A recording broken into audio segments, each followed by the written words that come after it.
तुम्हाला लग्न जुळवायची असतील तर आधी तुमच्या मनातून हा गैरसमज काढून टाका की लग्न जुळवणारी संस्था फक्त पैसे दिल्यामुळे ते काम करेल. तर तुमच्याकडे काही उपाय असतील तर कृपया आम्हाला कळवा. आपण सर्वांनी मिळून प्रयत्न करण्यात काय हरकत आहे?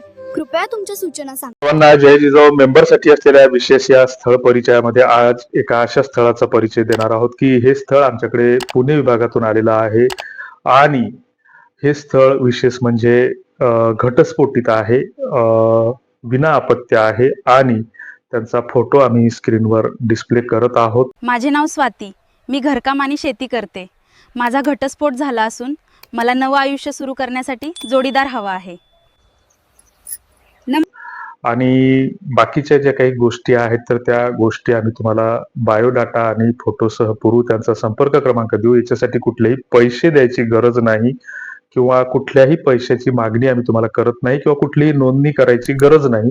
फक्त त्या स्थळाची जी काही माहिती आम्ही तुम्हाला देणार आहोत तर ती फक्त पुढच्या 2 मिनिटांमध्ये पूर्णपणे ऐकून घ्या आणि तुम्हाला काय करायचं थेट संपर्कासाठी त्याचंही सगळं सांगणार आहे.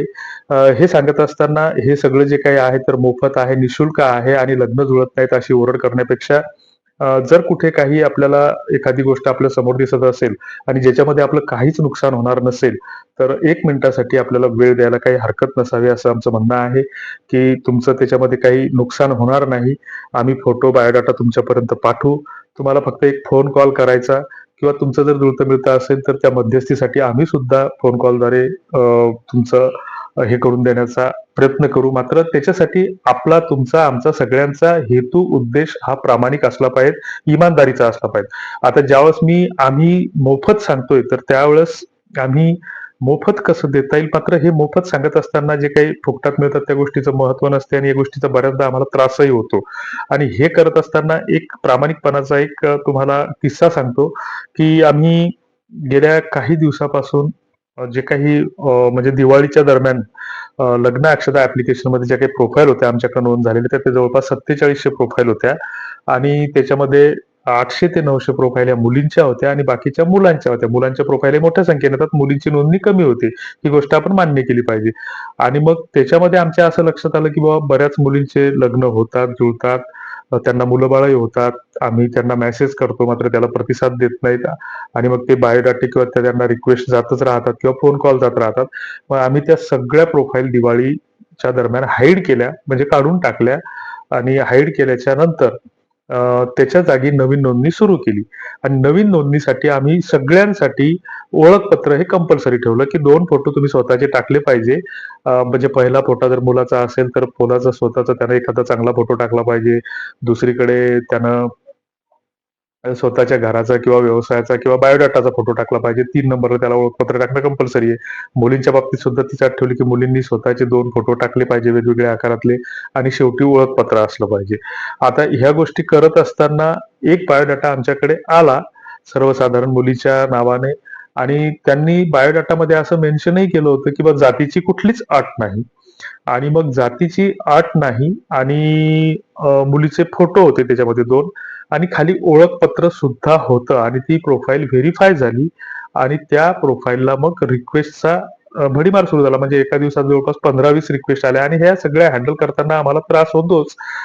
त्याची पडताळणी करणं, पाहणं, त्याच्यामध्ये वेळ जातो आणि स्वतःचे कामं सांभाळून हे करत असताना ह्या गोष्टी त्रासदायक असतात. आणि आपल्या बऱ्याच जणांच्या सवयी अशा झालेल्या असतात की आपल्याला लग्न झाल्याबरोबरच मुलगा हवा असतो, लेकरू हवा असते. तर त्याच्यासाठी आपल्याला हे पण वेळ नसतो की आता मूलबाळ होण्यासाठी 9 महिने 9 दिवसाचा कालावधी जावा लागतो. हे सगळं आता झटपट गतिमान झालेलं आहे जग. लोकांना दम निघतच नाही. सकाळी एक बहादर रिक्वेस्ट टाकतो आणि लगेच संध्याकाळी आम्हाला मेसेज करतो किंवा फोन करतो, मी सकाळी रिक्वेस्ट टाकली होती, काय झालं त्याचं? बाबा असं होत नसतं, असं लग्न जुळत नसतात. हे आम्ही वारंवार सातत्यानं प्रत्येक व्हिडिओच्या माध्यमातून, मजकुराच्या माध्यमातून सांगत असतो. मग त्याची गंमत अशी झाली की त्या बऱ्याच रिक्वेस्ट त्या भागातल्या त्यांच्या अटीनुसार असल्यामुळे आम्ही त्या ऍक्सेप्ट केल्या आणि त्या 10-15 लोकांना ते मोबाईल नंबर त्या मुलीचे प्राप्त झाले, म्हणजे तिच्या पालकाचे प्राप्त झाले. आणि प्राप्त झाल्याच्या नंतर मग त्याच्यानंतर दुसऱ्या दिवशी काही हे आले. मात्र त्याच्यानंतर 2-3 दिवसांनी आम्हाला 1-2घांचा फोन आला की बाबा अशा त्या प्रोफाईलला रिक्वेस्ट टाकल्याच्या नंतर आम्ही ज्यावेळेस त्यांना फोन केला तर त्यांच्याकडून आम्हाला म्हणजे थोडंसं अनपेक्षित डिमांड आली. आता एखाद्या मुलीच्या भविष्याच्या हिशोबाने एखादं स्थळ जर असेल आणि त्या स्थळाकडून जर असं म्हटलं जात असेल किंवा आमची मुलगी तुमच्याकडे देतो, पण मुलीच्या नावाने तुम्ही एकरभर शेती करा किंवा मुलीच्या मोबदल्यात आम्हाला ₹1,00,000 द्या, ₹2,00,000 द्या किंवा पैशाची मागणी करत असेल, जसं आता मुलांकडे हुंडे दिले जात होते, तर आता मुलींकडूनही तशा मागण्या येऊन लागलेल्या आहेत. पण त्याच्यासाठी एक काळजी घेणं गरजेचं असतं, की मुलगी जर एखादी पैशाची मागणी तिचे आई-वडील पालक करत असतील, की मुलीच्या भविष्यासाठी, तर ते जर ₹1,00,000 जर मागत असतील किंवा 1,00,000चे दागिने करून घाला म्हणत असतील, तर त्यांना आपण 1,00,000च्या ऐवजी ₹2,00,000 दिले पाहिजेत. आपली जर ऐपत नसेल तर इकडून-तिकडून करून दिले पाहिजे. मात्र त्यांना ही अट घातली पाहिजे, की बाबा आपण रीतसर याची कोर्टात नोंदणी करू किंवा याची आपण रीतसर नोटरी करू. वाटल्यास कोर्टात लग्न लावू आणि त्याच्यानंतर जे ₹2,00,000 ते टाकायचे त्या मुलीच्या नावानं फिक्स टाकू. तो बॉन्ड आमच्याकडे राहील आणि त्याच्यावर त्या बॉन्ड सोबत हे सुद्धा अग्रीमेंट जोडलं जाईल, की जोपर्यंत आमचा संसार 1 किंवा 2 वर्षाचा होत नाही किंवा आमच्या संसारात एखादं 2 वर्षात एखादं मूलबाळ होत नाही, तर त्या मुलाच्या, मुलीच्या किंवा स्वतःच्या संसाराच्या भविष्यासाठी ते पैसे वापरले जातील ही अट घाला. म्हणजे याच्यातून काय होईल, की फसवणूक होणार नाही असं आम्हाला वाटतं. तुम्हाला काय वाटतं ते कमेंट बॉक्समध्ये नक्की कळवा. दुसरीकडे ज्यावेळेस त्या रिक्वेस्ट केल्याच्या नंतर 3-4 जणांचे फोन आले. मग दररोज त्या संदर्भात 1-2 फोन येऊ लागला. फोन आल्याच्या नंतर ती प्रोफाईल आम्ही तात्पुरती हाईड केली.